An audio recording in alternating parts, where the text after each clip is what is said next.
we're going to talk about the role of recovery and how we can better use recovery, folk in recovery, people with lived experience, to support both the efforts that treatment providers are doing, to support the transitioning of people back into the community, and probably mostly to support recovery communities, places where folk in recovery can feel supported and can feel like they have an opportunity to be around peers that will help them on their path and their journey. So we have three people that are going to share what they're doing in their experiences. Susan Nyamora is with the South Florida Wellness Network. I met Susan, she told me I had permission to say this, but I met Susan in the Capitol. We were fighting to save the Department of Corrections criminal justice community treatment programs. The proposal was, let's get rid of that. And so we brought people up to talk about the value of that program. Susan was one of them. And I loved walking around the Capitol with her because she had her daughter with her, who was, I think, a year old, in a stroller. And she's pushing her around the Capitol, and the legislators would go, "Oh, look at that cute little baby." And Susan would go, "Yeah, here's my mugshot. Had you not had this program, I wouldn't be here today pushing my daughter around." So that was very cool. The second person is new to us from Pennsylvania, and they've done some interesting work up there. Joe Dmitrovic. Pretty good? Joe D. Yeah. Yeah, Joe D. And so he'll be sharing, and then finally is Justin Kunzelman, who's with a group called Rebel Recovery in Palm Beach. And I saw Justin at a community meeting they had that I was invited to, and he immediately attacked me. And it was like, we didn't get that grant. Why didn't we get that grant? Central Receiving, we should have gotten that grant. We have this big problem here. We got to fix this problem. And I was trying to explain to him he didn't follow the rules. And he didn't like that too much. And then I saw him at they brought the Senate President and the Appropriations Chairman, and we were going around and everybody's talking about their piece. And he starts by going, yeah, this is a pretty cool meeting spot. See that dumpster over there? That's where I used to shoot dope. And everybody, like Joe Negron and Jack Ladvalor were like, oh, this is a little different presentation. So we asked these folk to share what they're doing and how they're using peers to help build care and the role with providers, and some of the challenges, and also maybe some of their frustrations as peers trying to work with providers. So, Susan? Sure. Oh, I don't like these microphones, but I'm going to do my best. Okay. Well, we run a consumer-operated organization, which is evidence-based by SAMHSA. I actually employ 25 peer specialists in Broward County. And it's an amazing program because not only do we have adult peers in substance use recovery, we also have mental health peers, and we also have young adult peers, and we have family peers. We recognize the importance of encompassing all peers in one location to avoid tokenism. Does anybody know that word? That's where you have one peer that works for a provider agency and they happen to be that peer that is that client peer. We don't do that because of the fact that many of us need emotional support from one another, and we also need to get out there and do the work that needs to be done. And peer services is very different than what people actually think it is. We don't do urinalysis screenings.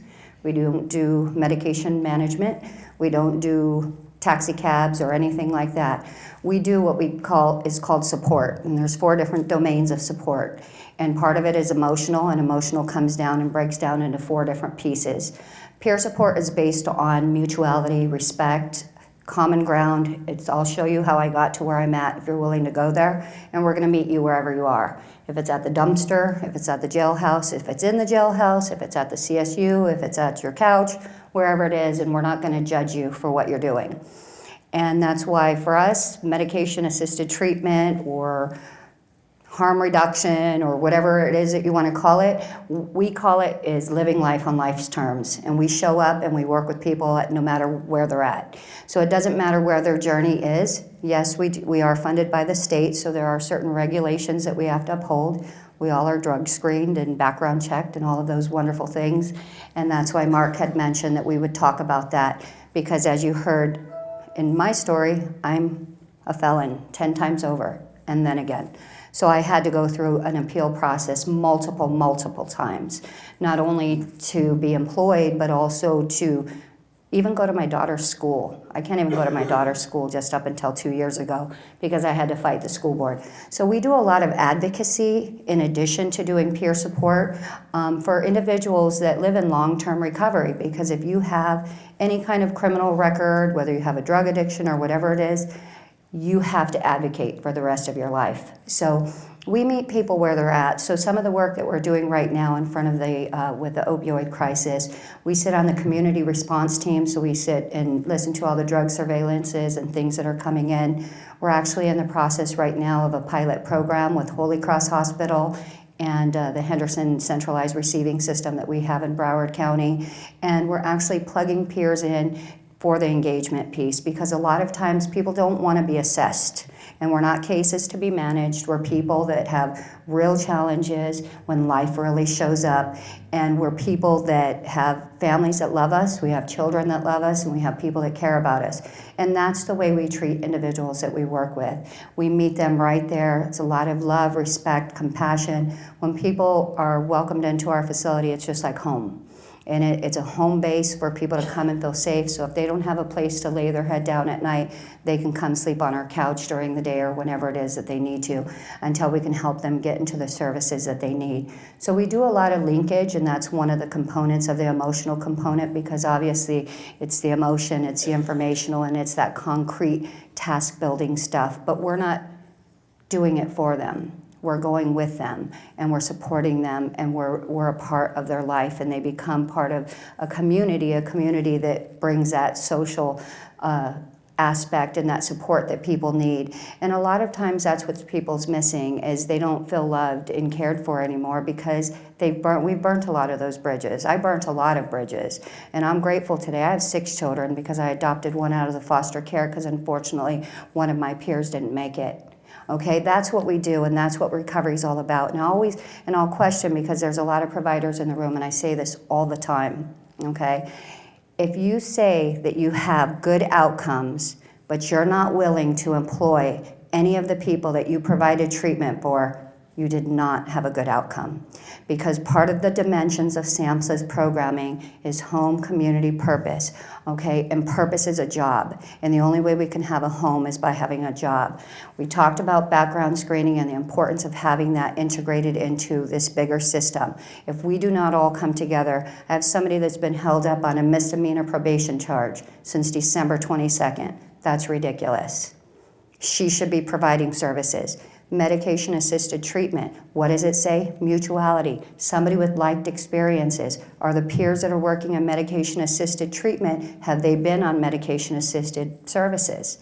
Are we linking the right people with the right people? And that's what this is really about. And the only way that you can do that is by bringing individuals in and by listening to people. And yes, we have a lot of great programmings. I get it. I get the clinical side because I have a master's in social work. I get it.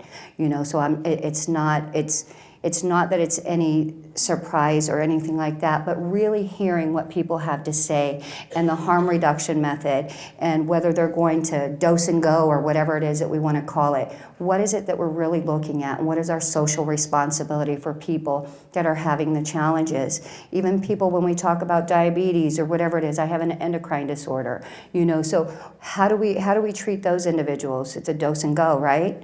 How many times, how often do people sit there? But we're saving lives, and this is what this is about, and this is where peer specialists have had such great outcomes. We're at Bark Detox probably a good 27 hours out of a couple days a week. And I'm telling you, the amount of people and the touch that we have with individuals, that they can come wherever it is that we want them to be, wherever they want to be, whether they want to be on a taper or whether they want to be on a maintenance for the rest of their life. The choice is theirs, and that's what it is. When we stop wanting to control people and meet people where they're at and recognize that, hey, if you can live another day today and you're a successful member of society, then so be it. Sometimes we get a little bit reckless because of the fact that for me, in my issues, I had trauma from this age, okay? I'm one of those ones that's co-occurring. So you can treat me in the mental health world and you're gonna trigger my substance use world. So it was very difficult for me to manage. So when we're looking at what we're trying to do with people, we need to ask that question. How can I best help you? Not this is what you need. Not all of these programs, what is it that you need from me? Because I told people what they needed, what I needed from them if they asked me. But not very many people asked me because I was mandated. And that's the thing, that's the difference between peer support for us in our agency and the way we do it. And peer support includes yoga. It includes going to the beach and doing things like that. It's social. That's what we're trying to teach people, how to become social again and reintegrate back into a community that says you're nothing but a junkie. You're a junkie and we don't want you here, and look at the way you look. You have a problem. Now the problem's much bigger than just what we've injected in our veins or snorted up our nose. It's much bigger than that, and that's the thing. And for me, when I showed my mugshot and I was 105 pounds soaking wet, my skin was tinges of yellow and green because I was dying. It wasn't just a drug problem that I had, it was a much bigger problem, and it was a problem called life, and it was a problem called discrimination. We're not looking at stigma anymore, we're looking at discrimination. And some of the barriers that I faced doing this work was, guess what? Now I've earned my stripes and I got clemency and all of these things, but now I want to go into a hospital and provide services, and they want me to go through another drug test because I'm a peer. How do they know I'm not using substances? So I asked, are your case managers that are coming in here dropping a urinalysis? And they couldn't answer me. So these are the real questions. It's discrimination because I have a past. I think we all sometimes have a past, and sometimes I think if life was fair, many of us would probably have hit the jail system once or twice. It's just the way it is. Some of us get caught and others get away with it. Just like I said, this carfentanil thing, when we learn in the crisis response team, you have people showing up in a $1,000 suit that overdosed. It's not discriminating against anybody, it's hitting us all. And it's what is our social responsibility to this community in order to make a difference, to stop the discrimination. And if somebody needs to go on something else to feel better, then they need to go on something else. So I just want to say peer support has been an amazing thing in our community. We see it continuing on, and I can't wait to hear what these guys have to say.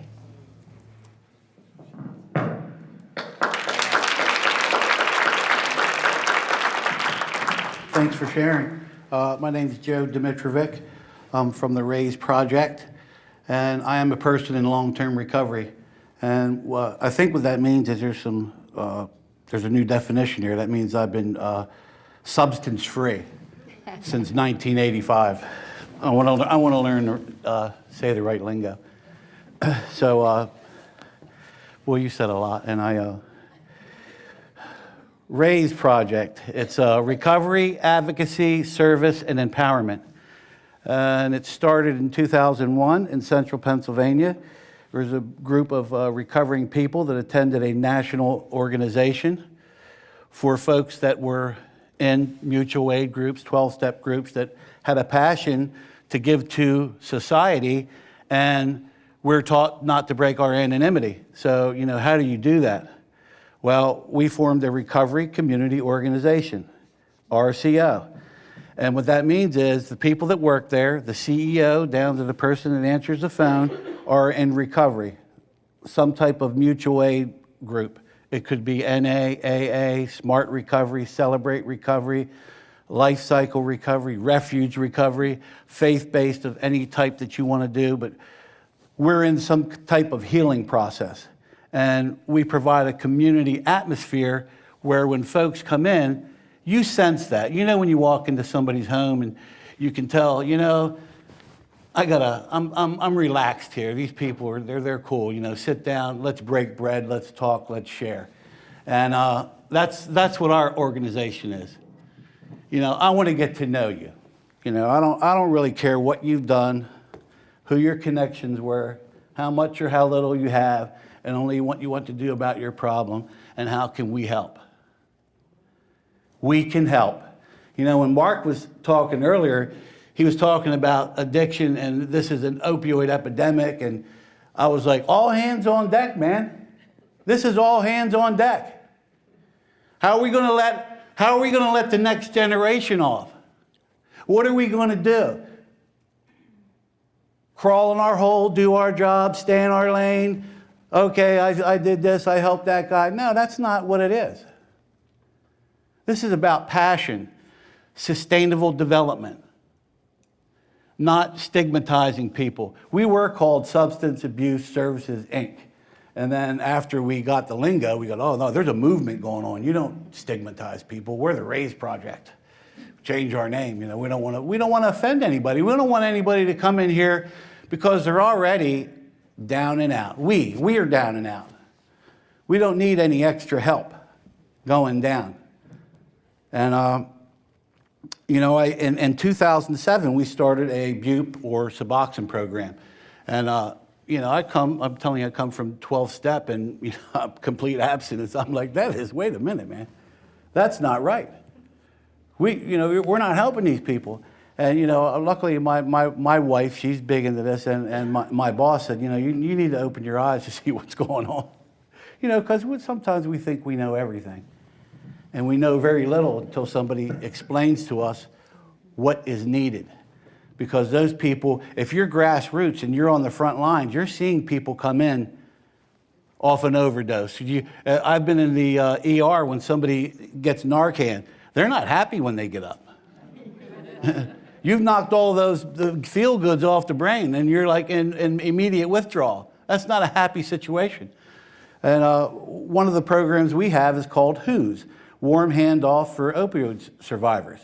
So we have recovery specialists in every county. We're in 11 counties in central Pennsylvania and Osceola. We are in Florida, and we're doing a program there. But we have the WHO's program, so we have recovery specialists that are on call. And when that individual is brought in by the EMT or the police officer, we're called and we go in and we try to get them into detox or treatment or some type of organized recovery process. We do Recovery 101. We run groups, life skills groups. We have wraparound support services. Nothing's clinical. We're all people in recovery. In Pennsylvania, it's a CRS. Down here, it's a CRSS maybe, or something like that. So we're certified recovery specialists. And we are all maintaining our own personal lifestyle through our own ways and bringing it to the table. There's 50-some employees. There was 2 people when it started. And all we did was advocacy, training, and education. So we went out to state agencies, attended every conference, and we talked about being in recovery, and we talked about, you know, how can we help? What do you need us to do? Can we connect you to a service that's going to be a benefit to you? This was all new back in 2000. None of this was structured or organized. And we were kind of figuring it out, you know, as we went. I'm sure you've heard of Faces and Voices, ProAct, and organizations like that, you know, so we believe in a multiple pathway to recovery, whatever that is for you. Multiple pathways. There's no one set way to get in here. But, you know, through working with the Suboxone program, medication-assisted treatment, and I was running a group the other day, there were 6 people in there. None of them wanted to be on the medication, and they all wanted to be off of it and what they thought was clean or abstinent. And I said, you know, how do you know you're not in recovery right now? Because I think you are. You are in recovery. You're coming out, you're willing to come in here and share and disclose parts of your life that, you know, most people don't want to talk about. You know, so I believe we play a vital role in this process. Treatment's great. Detox is great. Aftercare is great. But there's no parallel for a peer. It's just, you feel it. You know what I mean? It's a passion that is not rehearsed. And, you know, the more I think we can integrate that into this, it's great, because we need all of us to help. All of us need to come here. And it's great to have these sessions, because we as one way, one organization, one thought pattern, that's not going to work. This is the big bad wolf. You know, and I've been doing this for 32 years, and it's ongoing. Sometimes I feel like we're not doing a good enough job of doing advocacy and training, because we shouldn't be in this position. You know, in 1985, just say no, that was the theme. Just say no. You know, I laughed at that. I mean, come on, you know, really. You know, but all these resources come together. You know, our folks, we're new. We have maybe about 12 or 15 people, but we do Bill White's recovery plan model. So at the end, everybody wants to know, what are the measurable outcomes? Well, what we like to look at is no new crimes, safe and stable housing, gainful employment. Are you connecting back with your family? And somebody mentioned it earlier, recovery capital or collateral. We call it recovery capital. So you're building these things up, you know, so when you go back into society, you feel good. You know, you can be abstinent and then discharged into the street, and you go, oh shit, now what? What do I do? Where do I go? How do I get to where I'm going? You know, people in our organization have had a multitude of experiences that can help do that. And we're trained professionals. When you're a certified recovery specialist, you're a trained professional. Like you were saying, it's the life experience, plus it's all the trainings that you go to. So, you know, I'm thankful to be here. And I didn't meet you, but I saw you in South Florida, and I was like, you know, I was down at this. She said, that was me. And I was like, you know, it's such a small world, but it's a great honor and a great privilege to be here. And I'm just thankful that you asked me to come.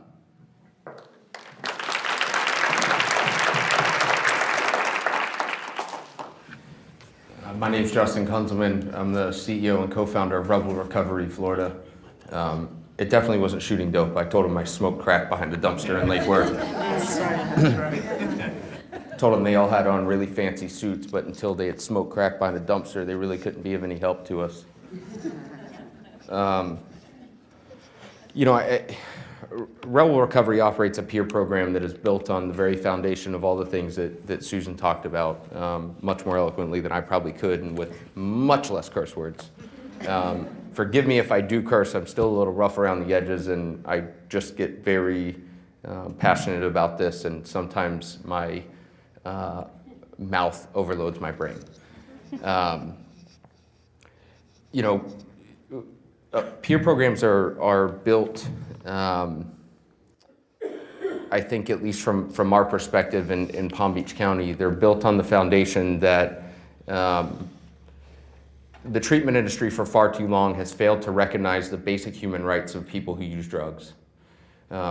You have, I say you as just treatment industry in general, I'm not saying any specific individual or any facility, but for as long as the drug war has been fought, we have been labeled, we have been stigmatized. I have been an addict, a junkie. I have been a drunk. I have been worthless. I've been a piece of shit, and I've been a burden to society. And a peer perspective recognizes the human value in every person who walks through the door. I think that a lot of the response to the drug problem in America is based on a false narrative that has been fed to us over the last 100 years since the drug war has been started. Previous to the Bureau of Narcotics being founded, doctors treated heroin addicts with shocking heroin because it provided them the ability, it provided heroin users the ability to seek out a higher quality of life than one that they would be accustomed to had they been in withdrawal. And I think that the goals and the ideas around what is success for a treatment component have been skewed. And I think that peer programs really give us, they give drug users, not even us, they give drug users and the consumers we work with the power to say that your voice as an individual matters. And it is okay if your success does not include complete abstinence from all substances. It's okay if you need to smoke weed to get through the day. It's okay if you need to have a drink to relax at the end of the day. We must start looking at recovery as a continuum, and I think that peer programs are the right organizations to advocate for that. And we do a lot of advocacy for our clients in situations with behavioral healthcare providers and medical providers, and in the community, you know, we do linkage to care, and we do case management, and we do offer emotional and physical and spiritual support to individuals who are using drugs and those that are in recovery. And the most important thing that we engage with our consumers in is the first question that we ask them when we meet them is, how can we help you? That should really be our job.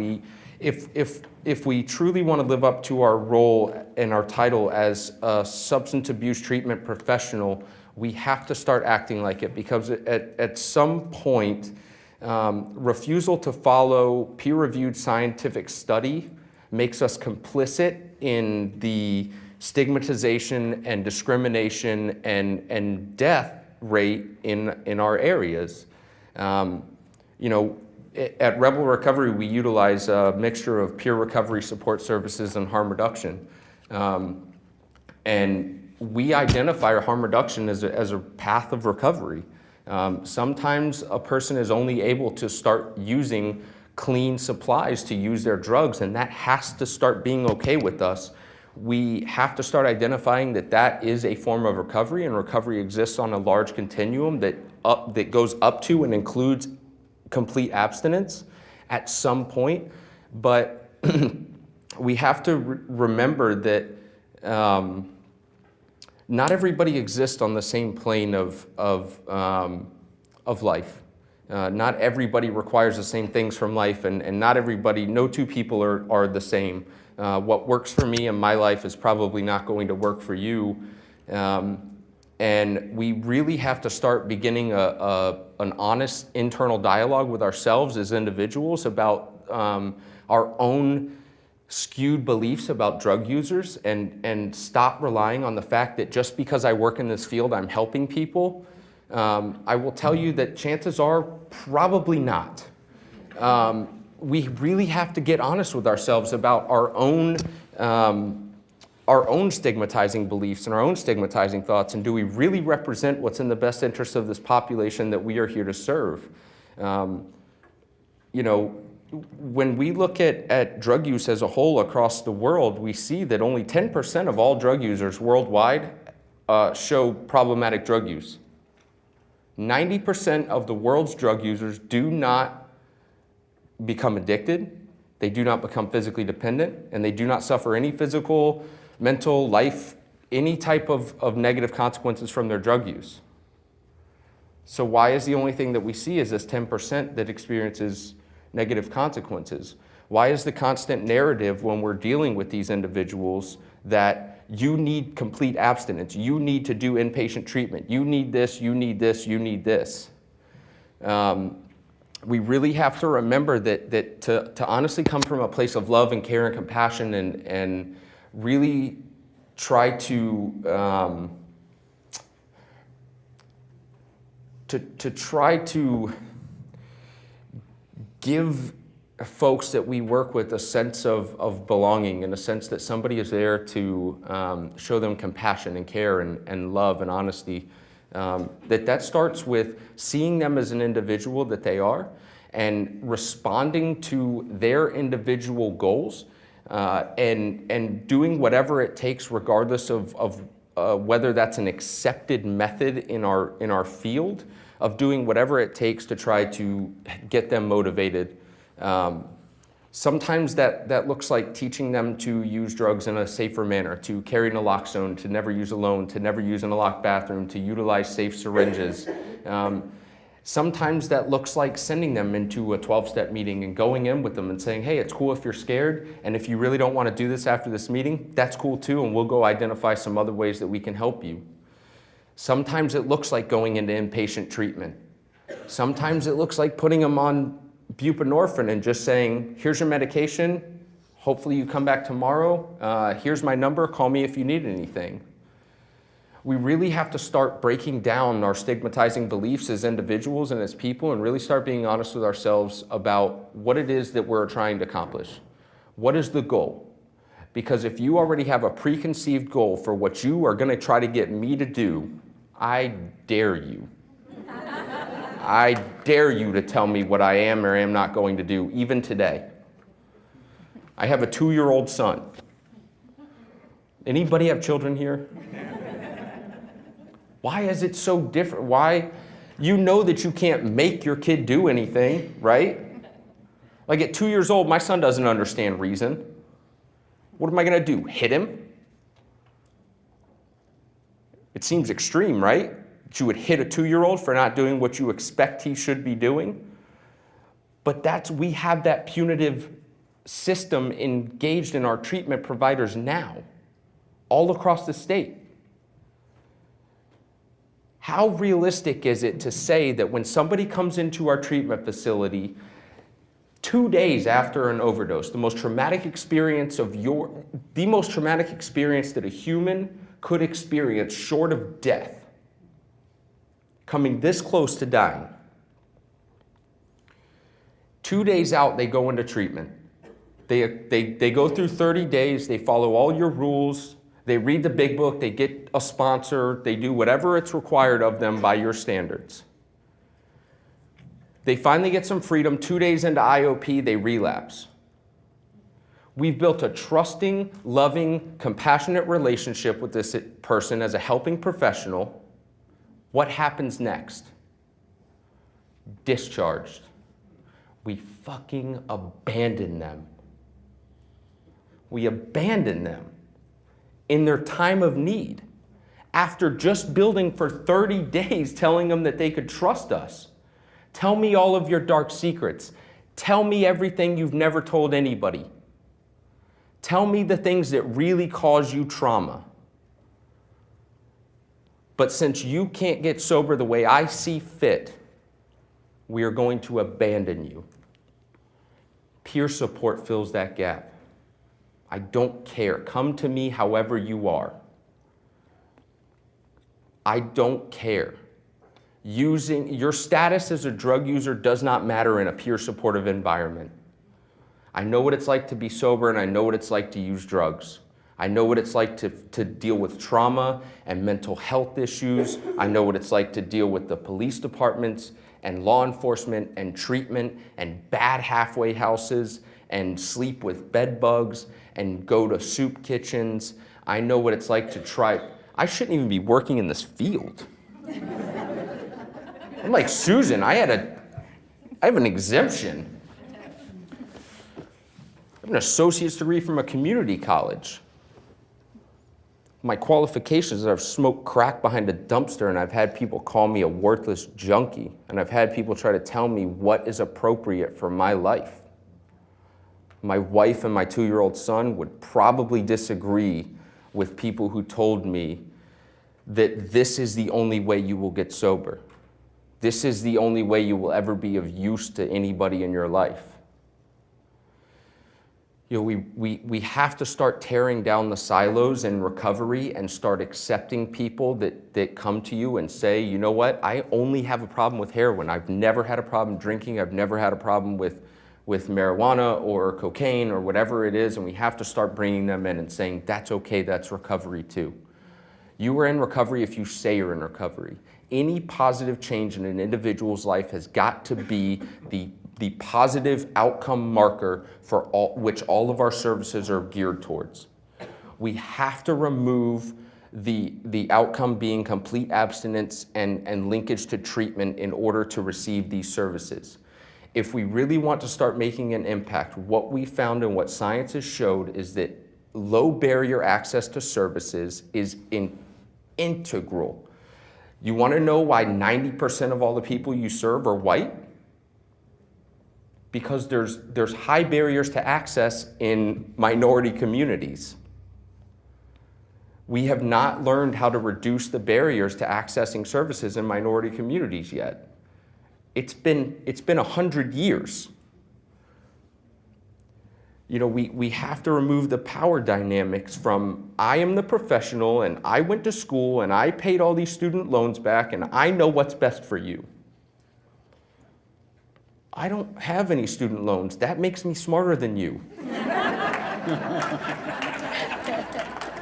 I went on a homeless scholarship. I gave them a letter and I was like, I'm homeless, you can't charge me. And they were like, yeah, go to school. We have to start removing these power dynamics, and peer programs really provide that. They provide something to somebody that I don't show up in a suit and tie and tell people that I really care about you and I understand exactly what you're going through, because they look at me and they go, police. You know, we have to start meeting people where they're at, and once we can begin as an industry to start harm reduction. I heard somebody say that harm reduction was what did you say? Controversial, which is insane to me that that's still controversial. Like, the idea of simply reducing the harm caused by drug use is controversial in a field whose goal is to reduce the harm caused by drug use. We have to start identifying we have to engage in the conversation of what is it in these modalities of harm reduction and peer services that we find so hard to digest as individuals, and are we projecting our beliefs as individuals and what is appropriate for us or offensive to us? Are we projecting that onto our staff, onto the other providers in our community, onto 12-step fellowships? If you wonder why 12-step fellowships won't accept folks on MAT, it is because the treatment providers are the ones in South Florida, in our area, it may be different for you, that are instructing their patients that 12 steps should not allow MAT, that MAT is bad. Even the term MAT is offensive because it denotes that the medication is not the treatment in and of itself.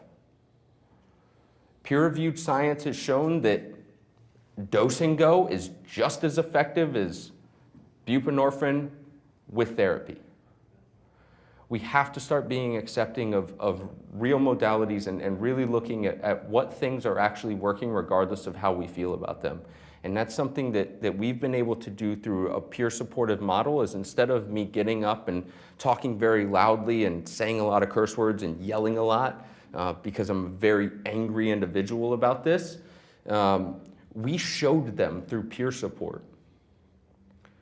Nobody believed it could work except our ME. And they gave us a chance and we proved this works. You want to reduce the recidivism of overdose? Send us in. Let us go talk to them user to user and find out, what do you need help with? Sometimes that's just, I don't want to go to treatment. I need an ID so I can go get a job. Our successes started to speak for themselves, and the individuals that we started to work with and see these amazing life outcomes and amazing life changes, from 2 weeks being put on buprenorphine, going from living in a van in a parking lot to a job, money in their pocket, getting engaged with their family again. Those things can't be ignored, and if it's good enough for one person, it should be good enough for everybody. We get a lot of this concentration on 12 steps and abstinence-based versus MAT versus harm reduction, and nobody likes harm reduction because what are you going to do? You're just going to teach them how to use safer? Next, you'll be wanting to watch them use to make sure they won't die. Yeah. Do you love drug users, or do you love the path you're instructing them to take? And these are, I don't want to sound preachy. These are all things that I've had to question myself, and I've had to work with drug users unions and see people nodding out while doing drug policy work and really question to myself whether this was something I could actually get behind. But at the end of the day, I'm really a fan of science. And I'm a fan of results. And if you show me positive results, then I am all for it. That's what I'm going to do. And peer support is something that has been shown to provide such a positive change in the scope and the attitudes and direction that our communities move in regards to treating drug users, that it's really hard to deny. We showed a 62% reduction in recidivism for overdose through our hospital pilot program. Not asking anybody if they want treatment, just simply going in and saying, hey, I understand this is a really hard time in your life. Is there anything that I could help you with? I simply want to be here, to be a person who doesn't see anything other than you as an individual. And if you want to keep using drugs, that's fine, we'll give you naloxone. And you can still come and talk to us. You know, spirited people make a difference, and you see that in almost any place. And what I find really, really cool about this whole recovery thing, from my perspective, I've been doing this 40 plus years. I know I don't look that old, but what I find really cool is it's the irreverent edge, but it's the truth. And that's what I find really cool, is the fact that we are finally honoring the people we're serving. And we're finally bringing them into the equation and into the mix and weighing. So what role does the patient have in the conversation? I think that's just one of the very coolest dynamics that's taking place. And I started earlier today, I said, this industry is under a tremendous change. And this is one of the biggest changes. But one of the things these folks said is they're all part of the team. It's not us, them. It's all part of the team. It's working together. They get frustrated when you all say, oh, you got to do it this way. They're like, what the hell are you talking about? That's when they get frustrated. But at the same time, and I'm sure they also get frustrated when providers hesitate using these resources the way they could use these resources, because it's not the way we do it, it's not the traditional way we do it, or we haven't done that in the past, we don't know how to build that into the HR system, blah, blah, blah, blah, blah, blah, blah. And personally, and again, I've been doing this a long time, I'm pissed that people can't go to work after they have a history and they have to go run and get records from 15, 20 years ago for some possession charge that doesn't mean crap today, 15 years later, and that irritates the hell out of me. And that's why we're trying to push this background screening thing, because when you get on your path and when you're doing well, you ought to be able to go to work and contribute. And we keep putting walls up. Like you said, we keep putting walls up, and it's just wrong, and it has to stop.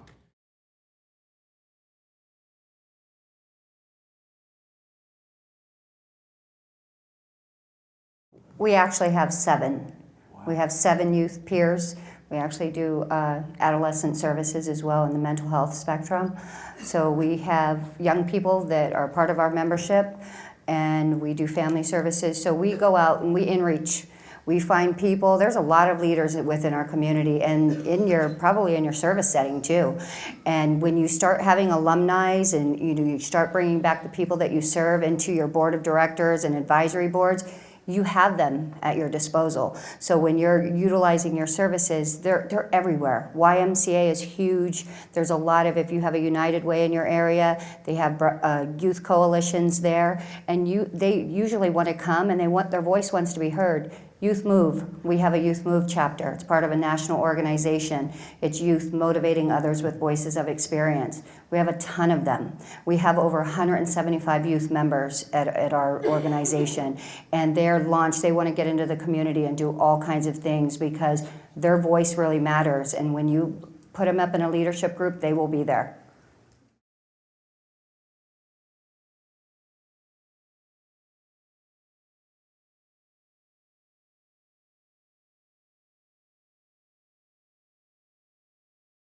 That is one of the problems that It's one of the problems with life. It's not. It's, you know, you have a counselor that does something and it makes the press, and then they go, well, we told you so. Tell you what, as we deal with this background screening thing, they're looking at me going, wait till that one comes and they do something, and then we'll be able to say we told you so. I mean, I feel it every time I have the conversation with a policymaker. I feel it. But I tell you what, it still doesn't matter to me. If he had a prostitution charge, I don't care when it was, it's irrelevant now. It's just irrelevant, period. It has nothing to do with when you're on the street compared to what you're doing now. But, you know, all three of you talked about stigma. And stigma is absolutely the biggest thing. You know, we always used to talk about those people. Those people. And what's really interesting about the opioid epidemic, from my perspective, is those people are us. And so when I was working with a bunch of nurses yesterday, I work with legislators, I go like, it's us. You know, you told me about your niece, you told me about your son, you told me it's us. It's not those people. And I think one of the things for me, one of the ways this is going to change is when we all keep talking about it and we don't stop and we're relentless. And my grand vision is when I get these people to go up to the legislature and say, cut the crap. I mean, I need to be able to go to work. Get out of the way. Let me go to work. And I do that. You know, I do that for a living. That's what I do. I represent you all to the legislature. I need these folk to stand beside me and say, this is crazy. And Susan's been there. She knows. And we won. We won the battle. Those services are still there and they're still serving people. But it was a hell of a battle. And we need the troops. So I'm thrilled to death that we've got this whole new battalion that's being built that's going to help engage and demand and change. And I was just down Palm Beach last week, and I'm seeing these fundamental things taking place in that community because people like Justin are just saying, no, that's not the way we're going to do it. And here is another suggestion, and you see in the managing entity, Ann Berner's just real open for innovation, and you see things changing that you think. I was sitting with the head of the health district, and she's talking about a detox, like emergency room for just detox. I mean, for people at overdose. And I'm thinking, wow, you know, one place where you got trained doctors, trained people, peers, all working in unison together. Wow, what an idea. And those kind of ideas happen because you get out of the way of the rules and stuff. I haven't had a chance to talk to Justin yet, but he got some money from the managing entity. So here's this free spirit that now has to account for money. So it's going to be real interesting to see how all that plays out. You know, because all of a sudden he's got the same rules you all have. You know, well, how did you spend that $10? What do you mean? You have to have a backup. You got to show, you know, you blah, blah, blah, blah. And that's the flip side of this about how do we make this flexible enough to make a difference.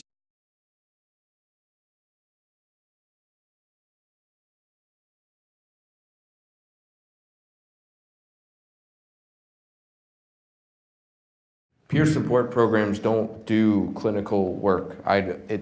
There has to exist a peer relationship and a clinical relationship, and they need to be separate, because at the point that people start asking my peers to drug test the individuals they're serving, you like drug test your friend, you know what I mean? Like, I'm not gonna go home and like, hey wife, pee in this cup. Like, that's a little ridiculous, you know what I mean? Like, that would break the trust there.